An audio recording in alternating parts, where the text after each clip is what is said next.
Реномирани угостители од Скопје не издаваат фискални сметки.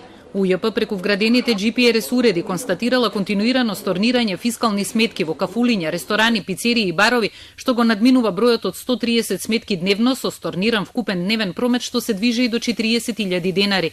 Најревносен во ваквата пракса бил угостителски објект од Скопје со едва 10 маси за седење. Број на сторнирани сметки кои што се над 1 милион денари за еден месец се вкупно 4127 и тоа е само кај еден угостителски објект во Скопје. Од 100.000 до 500.000 денари сторнирани сметки има 185 и тоа е констатирано кај угостители во Скопје, во Охрид и во Прилеп, значи кај три даночни обврзници.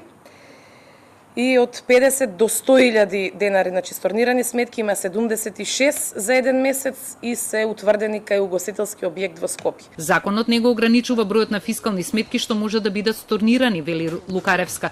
Досегашното искуство покажува дека дел од тие кај кои е утврдено незаконско работење продолжуваат со таквата пракса и откако ќе им се изрече опомена или парична казна.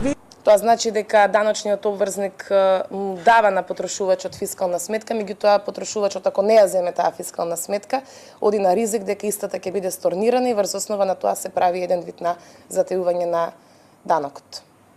А оваа состојба можем да кажем дека е алармантна. Контролата спроведена од 19 април до 20 мај покажала дека секој трет трговски објект работи незаконски, односно 311 контролирани објекти, 108 имале неправилности во работењето. Најголем број од нив се од Скопје, најмалку во Делчево и Каменица. Со контролите биле опфатени хотели, ресторани, сендвичари, барови, пицерии, автомеханичари, вулканизери, салони за убавина, цвеќари, бутици и манифестации организирани од општините.